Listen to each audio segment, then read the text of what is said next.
Hello and welcome to all. Success education में आप सबका बहुत बहुत स्वागत है। उम्मीद करता हूँ अच्छे होंगे, पढ़ाई अच्छी चल रही होगी, स्वस्थ होंगे और मस्त होंगे।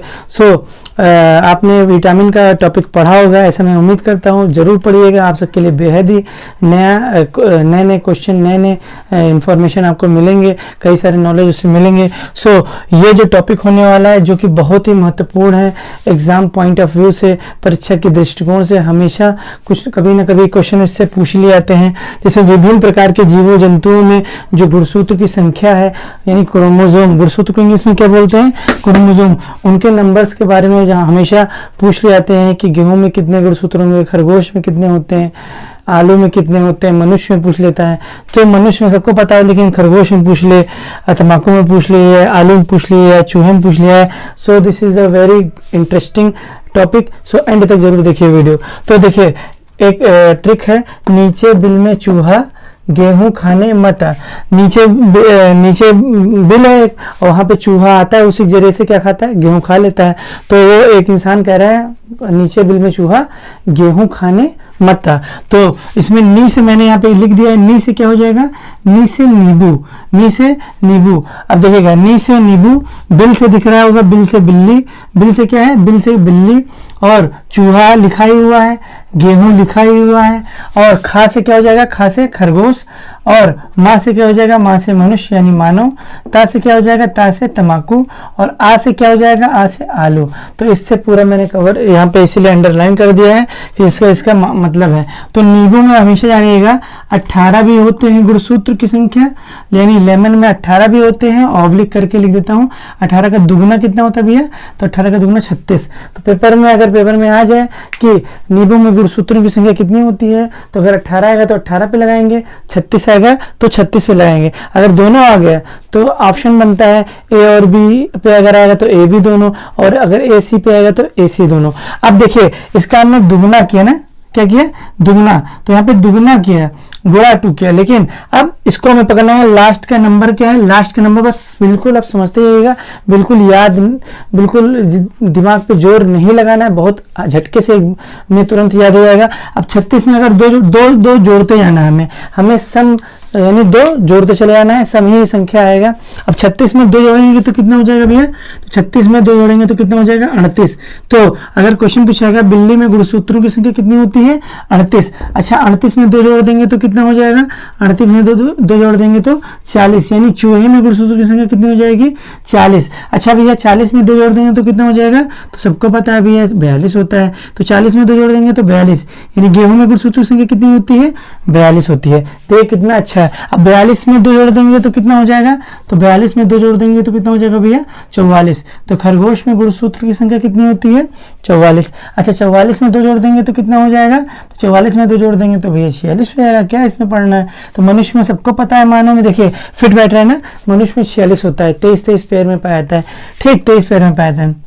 अच्छा, 46 में 2 जोड़ देंगे तो कितना हो जाएगा भाई, 46 में 2 जोड़ देंगे तो 48 हो जाएगा। तो तम्बाकू में कितने गुणसूत्र होता है, तो 48 होता है। तो अब यहाँ नहीं कि 2 जोड़ना है आलू में, देखिए तम्बाकू कहता है कि हम एंड में नहीं रहेंगे, सबसे 48 सबसे ज्यादा हमें दिख रहा है गुणसूत्र, हमें हमारे साथ एक और साथी चाहिए जिसमें समान समान हो। तो तम्बाकू ने कहा कि आलू तुम भी आ जाओ।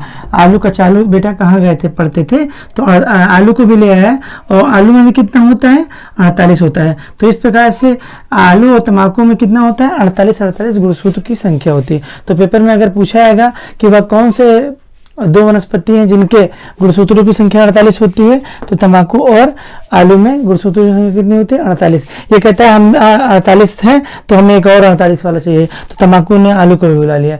तो पढ़े कहाँ से थे, नींबू में, नींबू में 18 और कितना होता है 36।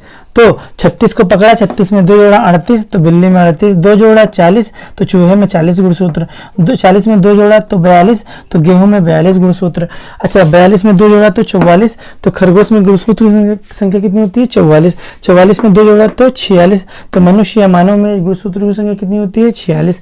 और 46 में 2 जोड़ा तो कितना हो गया, 48। तो तम्बाकू में गुणसूत्र की संख्या 48 होती है। अब कहा तम्बाकू कह रहा है कि हमारे साथ साथ एक और भी हमारे ऐसा होना चाहिए जिसमें गुणसूत्र 48 हो। तो आलू को बुला लिया तो आलू दोनों मिल गए तो 48 हो गए। तो इतना उम्मीद करता हूँ पूरा समझ में आ गया होगा। एक झटके से बिल्कुल with in a few minute, 1 minute में आपको सारा ये लर्न हो जाएगा। बिल्कुल बार बार हमेशा हम पढ़ते हैं, बार बार पढ़ते हैं और भूल जाते हैं। तम्बाकू में इतना होता है, फिर खरगोश में इतना होता है, गेहूं में इतना होता है, फिर हम भूल जाते हैं। अच्छा, अगर क्वेश्चन पूछा जाएगा ये जो गुणसूत्र है, गुणसूत्र ये जो नाम दिया गया, जैसे मेरा नाम शानू है, आपका नाम संदीप है, रवि है, मुकेश है, महेश है, जो भी नाम है, तो इसका नामकरण कोई ना कोई करता ही है, जैसे माता पिता, बुआ, चाचा चाची में से। तो इस गुणसूत्र का जो ये नामकरण है ये किसने किया भैया? तो इसका नामकरण किया था वोल्डेयर ने। क्वेश्चन पूछेगा कि क्रोमोसोम का मतलब कि नॉमिनेशन यानी नामकरण किसने किया गुणसूत्र का? तो वोल्डेयर ने किया। अच्छा, क्वेश्चन पूछा कब किया? तो कब किया भैया? 1880 में। तो गुणसूत्र का नामकरण वोल्डेयर ने किया 1880 में। तो एक क्वेश्चन और पूछता हूँ, 1880 में एक, अच्छा बता ही देता हूँ क्वेश्चन क्या पूछता हूँ। 1880 में एक हार्मोन की खोज हुई थी जिसका नाम है, एक पादप हार्मोन की खोज हुई थी। कौन से हार्मोन की भैया? पादप हार्मोन की खोज हुई थी। और उस पादप हार्मोन का नाम आप जानते होंगे, उस पादप हार्मोन का नाम है ऑक्सिन।